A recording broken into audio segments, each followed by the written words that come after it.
Krimi dhe dënimi. Në një qytet të vogël, ku rrugët e shtruara me kaldrëm bartnin histori të gjata dhe çdo fytyrë dukesh të njohur, babai i saj, Arben, ishte një njeri i thjeshtë, i respektuar dhe punëtor.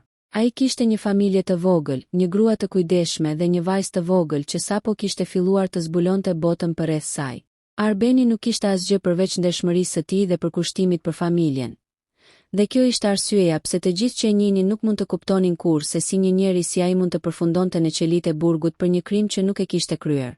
Një natë e vjeshtës, qyteti u trondit nga lajmi se një biznesmen i njohur ishte vrarë në mënyrë të egër në zyrën e tij. Lajmet për një grabitje dhe një vrasje të tmerrshme përhapen shpejt. Dhe qytetarët flisnin me frikë dhe me kurreshtje se kush mund të kishte bërë një akt kaq mizor. Policët, nën presionin e opinionit publik dhe kërkesës për rezultate të shpejta, nisën një hetim intensiv. Çdo detaj u ekzaminua, çdo shenjë u analizua, dhe çdo dyshim u përqendrua mbi njerëzit që jetonin pranë vendngjarjes. Fatkeqësisht për Arbenin, rasti i tij ishte më i lehtë për të manipuluar. Ai kishte qenë në vendin e afërt të krimit një orë para ngjarjes, duke bler disa gjëra për shtëpinë e tij. Një fqinje kishte parë duke u larguar nga dyqani, dhe një analizë thjeshtë e kohës se kishte bërë atë të duket i dyshimt. Policia, duke mos pasur prova konkrete, filloi të ndërtojë një skenar që do ta dërgonte Arbenin direkt në burg. Kur u thirr për intervistë, Arben nuk mund ta kuptonte asnjë moment pse po e trajtonin si një kriminal. Ai foli hapur dhe pa frikë, duke treguar se ishte në shtëpi për të kujdesur për familjen e tij dhe për të bërë blerje të zakonshme. Por provat, edhe pse të dobëta dhe të pjeshme, u prezantua me një forcë të tillë nga policia dhe prokuroria sa gjykata e shpalli fajtor. Gruaja e Arbenit, Marieta, ishte e shokuar. Ajo përpiqej të kuptonte se si një njeri që nuk kishte bërë asgjë të gabuar mund të përfundonte në burg për një krim kaq të rënd. Vajza e tyre, e vogël dhe e pafajshme, nuk kuptonte pse babai i saj nuk po kthehej në shtëpi. Ajo e kërkonte në çdo cep të shtëpisë, duke pyetur nënën e saj pse babai ishte larg. Dhimbja e saj ishte e thellë dhe e heshtur, një vuajtje që vetëm fëmijët mund ta ndjejnë aq intensivisht. Në ditët e para pas arrestimit, Marieta përpiqej të mbante familjen së bashku. Ajo mbante vajzën e vogël pranë saj, duke i treguar histori të gëzuara dhe duke u përpjekur të fshehë dhimbjen e saj. Por natën, kur drita fikej dhe qyteti pushonte, ajo fliste me veten e saj dhe me kujtimet e babait. Si mund të ndodhte që një njeri kaq i drejtë të përfundonte në qelitë e burgut? Arbeni në burg përjetoi një botë krejtësisht të ndryshme. Ai nuk ishte thjesht një njeri i pafajshëm, por një njeri që duhej të luftonte çdo ditë për të mbijetuar. Qelsat e burgut ishin të ashpër dhe dhoma e tij e vogël dhe lagësht e bënte jetën të padurueshme. Shokët e qelisë ishin të gjithë me histori të errëta, disa të pafajshëm, disa fajtor, por të gjithë të përfshirë në një sistem që nuk i jepte mundësi për të shpjeguar të vërtetën. Për Arbenin, çdo ditë kalonte në një lloj vetmie të thellë. Ai shikonte përtej dritares së vogël, duke imagjinuar se çfarë po ndodhte me familjen e tij jashtë. Çdo kujtim i vajzës së tij, çdo qeshje e saj i sillte dhimbje të madhe, por edhe shpresë. Ai premtoi për brenda vetes se një ditë e vërteta do të dilte në shesh dhe drejtësia, edhe nëse vononte, do të triumfonte. Por kohët ishin të vështira. Hetimi i mangët kishte krijuar një zinxhir të padrejtësive. Dëshmi të fabrikuara, dëshmitar të paguar dhe prova që nuk mbështeteshin në të vërtetën. Avokatët e tij, të pafuqishëm përballë sistemit, mund të bënin shumë pak. Gjykata kishte vendosur, dhe dënimi i Arbenit ishte përjetësisht i lidhur me një krim që ai nuk e kishte kryer. Marieta vazhdonte të mbante shpresën. Ajo shkruante letra për Arbenin që kur nuk mund t'i dërgonte, dhe kujdesej që vajza të vazhdonte shkollën, të lexonte libra dhe të mos humbiste besimin te bota. Ajo e dinte që një ditë e vërteta mund të dalë në shesh, por çdo ditë që kalonte ishte një betejë për të mbijetuar dhe për të mbajtur gjallë shpresën. Jeta pas dënimit. Pas arrestimit dhe dënimit të padrejtë, jeta e familjes së Arbenit u nda në dy botë krejtësisht të ndryshme. Në një cep të qytetit, Marieta përpiqej të mbanin gjallë një familje që kishte mbetur e coptuar. Në një qeli të lagësh dhe të ftohtë, Arbeni përballej me realitetin e burgut, ku çdo ditë ishte një sfidë e re për të mbijetuar. Në burg, çdo gjë ishte e ashpër dhe pa mëshirë. Rutina e përditshme fillonte herët në mëngjes. Regjistrimi të burgosurve, ndarja e ushqimit të dobët, dhe mbikëqyrja e vazhdueshme nga roje që nuk toleronin asnjë gabim. Arbeni, i mësuar me një jetë të qetë dhe punë të ndershme, u përball me dhunën verbale dhe fizike, me ignorancën dhe egërsinë e disa shokëve të qelisë. Megjithatë, ai nuk u dorëzua. Çdo ditë që kalonte, ai gjente mënyra për të mbajtur mendjen e tij aktive.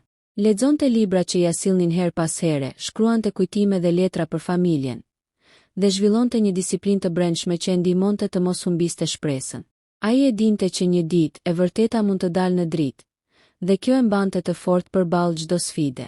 Ndërkohë në shtëpi, Marieta përpiqej të mbante vajzën së bashku dhe të mos lejonte që mungesa e babait ta shkatëronte. Ajo punonte në 2 vende të ndryshme, duke bërë gjithçka për të siguruar që vajza të kishte ushqim, shkollë dhe një ndjesë të sigurt të jetës normale. Por çdo natë, ajo përjetonte një dhimbje të heshtur. Ajo e dinte se vajza e saj po rritej pa praninë e babait, dhe kjo ishte një plagë që nuk do të shërohej kurrë plotësisht. Vajza, nga ana e saj, ishte në një fazë të ndjeshme të jetës. Ajo nuk kuptonte se përse babai nuk ishte më në shtëpi. Në moshën e saj të pafajshme, ajo shpesh akuzonte veten, duke menduar se ndoshta nuk ishte qenë mirë ose nuk e kishte bërë diçka që ta mbronte baban.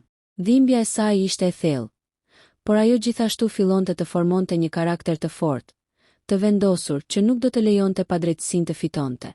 Marieta shpesh i tregonte histori për babain, duke përmendur karakterin e tij të drejtë dhe kujdesin që kishte për familjen. Ajo përpiqej të ndërtonte një imazh pozitiv, në mënyrë që vajza të mos humbiste besimin te njerëzit dhe te bota.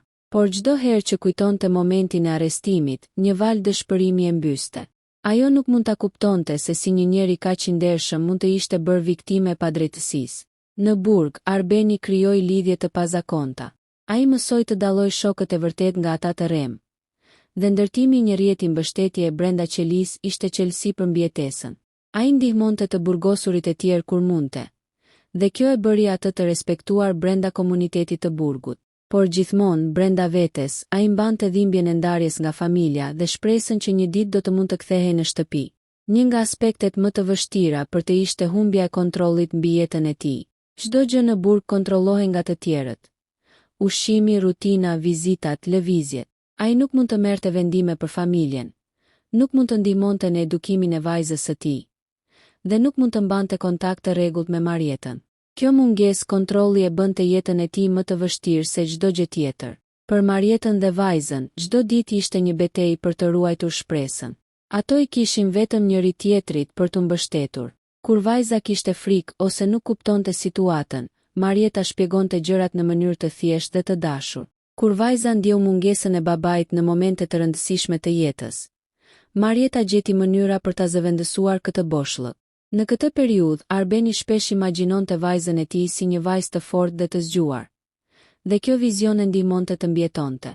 Ai kujtonte momentet e lumtura kur ajo ishte ende e vogël, duke qeshur dhe duke i thënë histori. Ai premtoi brenda vetes se një ditë, kur do të dilte nga burgu, do të kthehej tek ajo dhe do të ndihmonte që ajo të bëhej një grua e fortë dhe e drejtë. Por kohët e kaluara nuk e linin lehtë. Zakonet dhe dhuna e burgut e sfiduan çdo ditë. Disa të burgosur ishin të padrejtë dhe agresiv, dhe Arbeni mësoi të përdorte mençuri dhe durim për të shmangur konfliktet. Ai gjithashtu kuptoi se mbijetesa nuk ishte vetëm fizike, por edhe emocionale dhe psikologjike. Çdo ditë që kalonte, ai ndërtonte një forcë të brendshme që nuk mund ta thyente asnjë sistem i padrejtë. Në këtë pjesë të jetës së familjes, tensioni emocional është i lartë.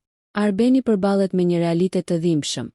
Marieta përpiqet të mbajë familjen së bashku, dhe vajza po rritet duke ndier boshllëkun e babait. Historia e tyre është një kombinim i dhimbjes, shpresës dhe qëndrueshmërisë, duke vendosur themelet për pjesët e ardhshme ku drejtësia do të fillojë të kërkohet. Rritja dhe profesioni. Vajza e Arbenit dhe Marietës, Elira, u rrit në një botë ku mungesa e babait ishte një boshllëk i vazhdueshëm.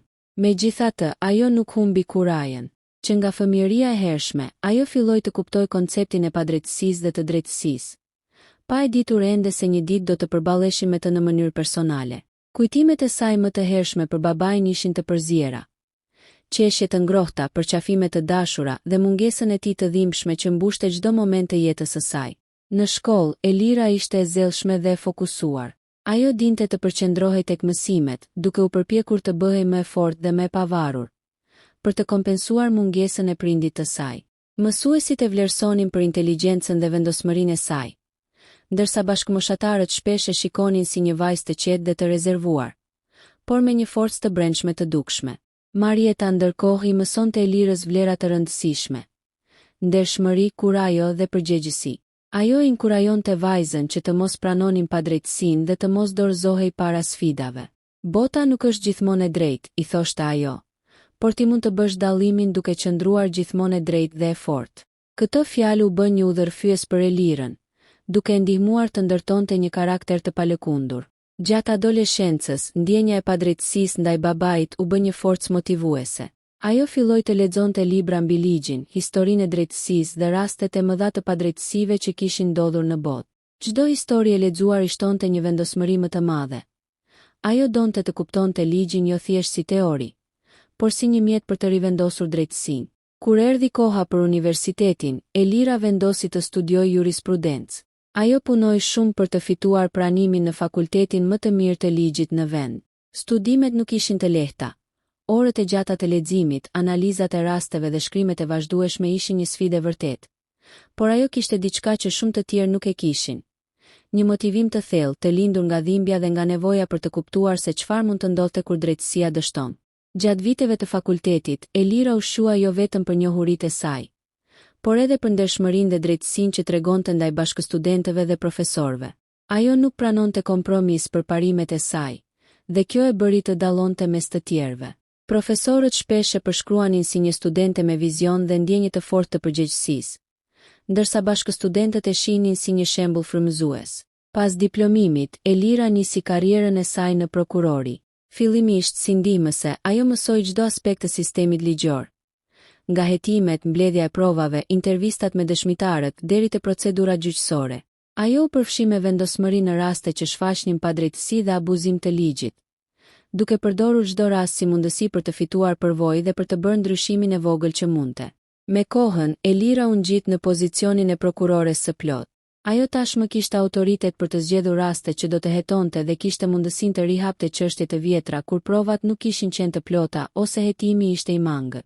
Edhe pse ajo nuk e dinte ende, një çështje e tillë do të shërbente si hyrja e saj drejt babait të saj dhe drejt rivendosjes së drejtësisë për të. Në jetën e saj të përditshme, Elira ruante gjithmonë kujtimet e fëmijërisë dhe imazhin e babait në mendjen e saj. Ajo e dinte se, pavarësisht se sa shumë kishte arritur, diçka brenda saj mungonte. Një lidhje e thellë me dikë që e kishte dashur dhe që kishte qenë padrejtësisht i dënuar. Ndjenja e humbjes ishte gjithmonë prapa çdo vendimi që merrte në karrierën e saj. Dhe kjo e bëri më të ndjeshme dhe më të vendosur. Në këtë pjesë shohim se Elira nuk është thjesht një vajzë që rritet. Ajo është një grua e formuar nga vuajtja dhe padrejtësia, e cila transformon dhimbjen në vendosmëri dhe drejtësi. Karakteri i saj i fortë dhe aftësia për të hetuar me sy kritik do të jenë çelës për rihapjen e çështjes së babait. Rihapja e çështjes. Si prokurore e re, Elira kishte marrë rastet më të ndërlikuara. Por një ditë një dosje e vjetër tërhoqi vëmendjen e saj. Ishte një çështje që kishte mbetur e pazgjidhur plotësisht, me prova të dobëta dhe dëshmi të paqarta. Ndërsa shërtonte dokumentet, diçka në to i shkaktoi një ndjesi të çuditshme.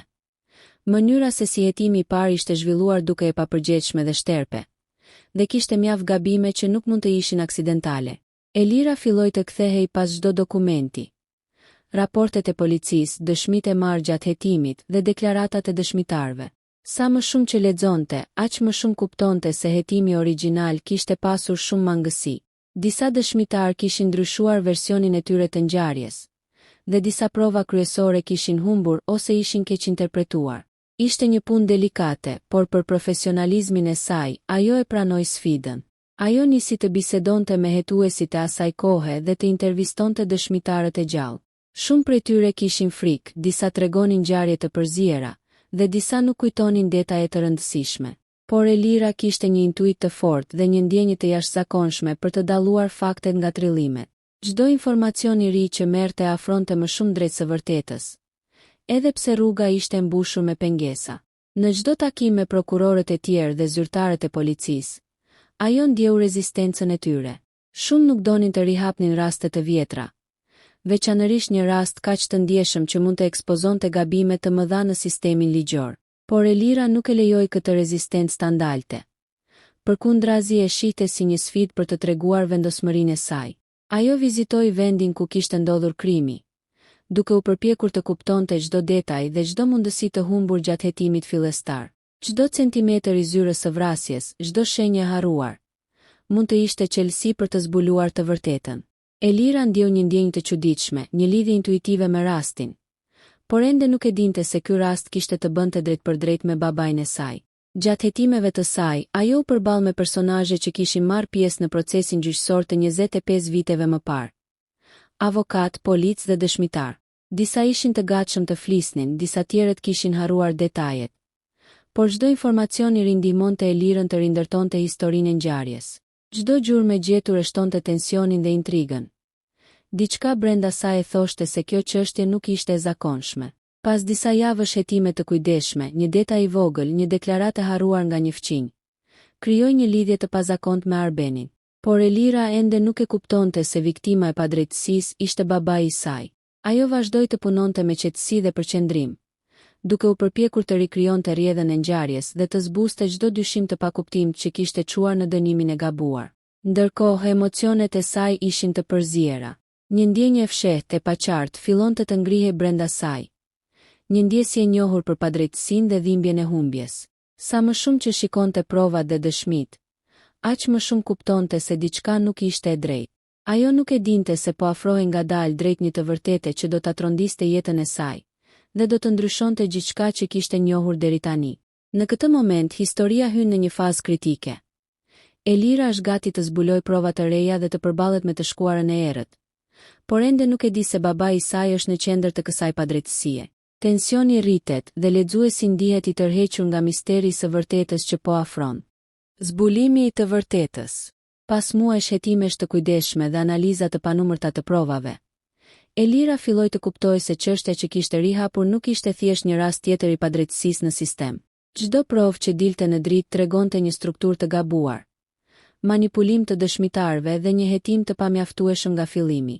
Por ajo nuk e priste kurrë se zemra e kësaj çështjeje ishte babai i saj.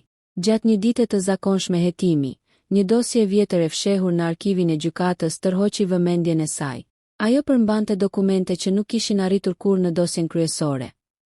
Shënimet e hetuesve, deklarata të dëshmitarëve që ndryshuan rrëfimet, dhe një raport të policisë që lidhej drejt për drejt me Arbenin. Emri i tij, që Elira e njihte vetëm nga kujtimet e fëmijërisë, qëndronte aty, i shkruar me një qartësi që nuk mund të injorohej. Kur e pa këtë, një ndjenjë e çuditshme dhe e fuqishme u përhap në trupin e saj. Zemra i rrihte me shpejtësi dhe mendja i mbush me kujtime të hershme. Qeshjet e babait, përqafimet, shikimi i tij ngrohtë në mëngjeset e ftohta. Në fillim, ajo nuk mund ta besonte. Jo, tha ajo me vete, duke lexuar emrin 11. Nuk mund të jetë e vërtet, por provat ishin të pamohueshme. Babai i saj ishte ai që kishte vuajtur padrejtësisht për më shumë se 25 vjet. Dhimbja, zemërimi dhe trishtimi u përzgjodhën brenda saj në mënyrë të papërshkrueshme. Një pjesë e saj ndjeu keqardhje të thellë për të gjithë kohën që babai kishte kaluar në burg. Për çdo ditë të humbur, çdo ngjarje të rëndësishme të jetës së saj që nuk kishte mundur ta ndante me të. Por një tjetër pjesë e saj ndjeu një forcë të jashtëzakonshme. Një vendosmëri për të bërë atë që duhet, për të rivendosur drejtësinë dhe për të shpëtuar babain e saj nga e kaluara që e kishte dënuar padrejtësisht. Elira filloi menjëherë të organizonte strategjinë. Ajo duhej të verifikonte çdo provë të vjetër, të rindërtonte rrjedhën e ngjarjes dhe të përballej me të gjithë ata që kishin kontribuar në padrejtësinë e kryer ndaj babait të saj. Çdo dëshmitar që kishte rënë dakord të manipulohej, çdo provë që kishte humbur, çdo gabim procedural duhej të sqarohej dhe korrigjohej. Ajo vizitoi burgun për të parë babain për herë të parë pas kaq shumë vitesh. Kur ata u takuan, emocionet ishin të përziera dhe të fuqishme. Arbeni, i shokuar dhe i tronditur nga prezenca e vajzës së tij si prokurore, fillimisht nuk e kuptoi se kishte rënë në duart të dikujt kaq të aftë për të bërë ndryshimin. Por kur Elira e shikoi në sy dhe i tregoi se kishte zbuluar të vërtetën dhe se po punonte për të liruar atë, një ndjenjë e madhe lehtësie mbushi zemrën e tij. Në këtë pjesë, Elira përjeton një konflikt të fortë. Emocionet personale kundër etikës profesionale. Ajo duhet të qëndrojë fokusuar, të mos lejojë zemërimin dhe dhimbjen të ndikojnë në vendimet ligjore. Por në të njëjtën kohë, nuk mund të mohojë lidhjen e saj me viktimën. Kjo tensione krijon një rrëfim të thellë emocional dhe dramatik. Hetimet e saj zbuluan gjithashtu se disa persona që kishin manipuluar rastin ishin ende të gjallë dhe kishin frikë se e vërteta do të dilte. Kjo e bëri misionin e Elirës edhe më të rrezikshëm, por ajo nuk dorëzohej. Çdo provë e re, çdo dëshmi e re ishte një hap më afër drejt drejtësisë dhe rivendosjes së vërtetës. Përballja. Pas zbulimit të vërtetës, Elira përballoi sfidën më të madhe të karrierës dhe jetës së saj. Të rivendoste drejtësinë për babain e saj. Çdo hap duhet të ishte i kujdesshëm, sepse kishte shumë faktorë që mund të ndikonin në suksesin e këtij procesi. Ajo organizoi dosjet, rindërtoi rrjedhën e ngjarjes dhe përgatiti provat që do të prezantoheshin në gjykatë. Arbeni, babai i saj, qëndronte në burg me shpresën e lodhur, pa ditur se një forcë e fortë dhe vendosur po punonte për të jashtë. Kur e takoi Elirën për herë të parë në një takim ligjor, emocioni ishte jashtëzakonshëm. Ai nuk e njihte vajzën e tij si prokurore të fuqishme dhe ndjeu menjëherë se ajo nuk ishte thjesht një vajzë e vogël që kishte lënë në fëmijëri. Ajo ishte bërë një grua e fortë, e vendosur dhe ndershme, që po luftonte për të drejtën e tij. Procesi gjyqësor për rivlerësimin e çështjes ishte i tensionuar. Prokuror, avokat dhe gjykatës ishin të gjithë të përfshirë. Disa duke u përpjekur të mbrojnë gabimet e së shkuarës, të tjerë duke ndjerë se drejtësia po ngrihe në mënyrë të saktë. Elira paraqiti çdo provë të re, çdo dëshmi që kishte gjetur gjatë hetimeve të saj. Ajo shpjegoi gabimet në hetimin origjinal, ndërhyrje dhe manipulime që kishin çuar në dënimin e padrejtë të babait të saj. Arbeni, duke dëgjuar çdo fjalë, ndjeu një lehtësim të madh, por edhe dhimbje të përjetshme për kohën e humbur. Çdo moment që kishte kaluar në burg ishte një dekadë e humbur e jetës së tij, por shpresa që po rivendose e mbante të fortë. Ai filloi të kuptonte se drejtësia mund të triumfonte edhe pas kaq shumë vitesh, dhe kjo i jepte një forcë të re. Gjatë seancave gjyqësore, Elira tregoi jo vetëm profesionalizëm të lartë, por edhe një përkushtim emocional që e preku të gjithë të pranishmi. Dëshmitarët e të kaluarës, disa të penduar dhe disa të friksuar, filluan të flisnin me sinqeritet, duke konfirmuar gabimet e bëra 25 vjet më parë. Çdo deklaratë e re e ndihmonte procesin drejt një vendimi të drejtë dhe të pakundërshtueshëm. Në fund, gjykata vendosi të rivlerësoj dënimin dhe të liroj Arbenin nga burgimi. Lajmi për lirimin e tij u përhap me shpejtësi dhe emocioni ishte jashtëzakonshëm. Kur dera e qelis u hap, Arbeni u përball me lirinë që kishte humbur për më shumë se 2 dekada. Zemra e tij ishte plot me emocione, gëzim, lehtësim dhe një trishtim të thellë për kohën e humbur. Momenti kur ai përqafoi vajzën e tij ishte i paharrueshëm. Pas kaq shumë vitesh ndarje, dhimbje dhe padrejtësi, familja u ribashkua. Lotët rridhnin pa pushim, përqafimet ishin të ngrohta dhe të gjatë, dhe secili ndjeu se pavarësisht se çfarë kishte ndodhur, dashuria dhe shpresa mund të tejkalonin gjithçka. Arbeni falenderoi Elirën për vendosmërinë dhe guximin e saj. Ai e kuptoi se ajo kishte bërë më shumë se sa një detyrë profesionale. Ajo kishte ndërtuar një ura drejt drejtësisë që kishte shpëtuar jetën e tij. Marieta, e mbushur me emocion dhe krenari, ndihej e bekuar që vajza e saj kishte bërë atë që ajo vetë nuk kishte mundur, të rikthente lirinë dhe dinjitetin e babait të familjes. Rindërtimi dhe rilindja. Pas lirimit nga burgu, Arbeni përjetoi një ndjesi të pazakontë. Liria ishte ëmbël, por çdo hap që hapi për te dyerve të burgut ishte një kujtesë e thellë e kohës së humbur. Ai shikonte qytetin që kishte njohur dikur, duke kuptuar se shumë gjëra kishin ndryshuar, por edhe se dashuria për familjen mbetej e pandryshuar. Çdo lagje, rrugë dhe dyqan i kujtoni momentet e jetës së tij para burgimit, dhe emocionet përziheshin me një përkujdesje të re për çdo ditë që kishte përpara. Elira qëndroi pranë tij në çdo hap të këtij rikthimi. Përveç që ishte vajza e tij, ajo ishte gjithashtu një grua e fortë, një prokurore e aftë dhe një forcë e jashtëzakonshme për drejtësinë. Ajo ndihmoi babain të rifitonte jo vetëm jetën fizike, por edhe dinjitetin dhe vetbesimin që burgimi i kishte marrë.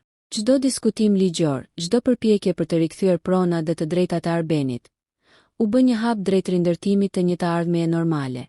Marieta, gruaja që kishte mbajtur familjen së bashku për 25 vjet, ndihej e çliruar dhe e lumtur. Ajo kishte kaluar dhimbje të pamas, por besimi dhe durimi i saj kishin sjell këtë moment. Tani, ajo mund të shikonte përpara me sytë e saj të qartë, duke ditur se familja e saj ishte e bashkuar dhe e fortë. Vajza dhe burri i saj ishin të pranë, dhe çdo përqafim ishte një dëshmi e dashurisë së tyre të pathyeshme.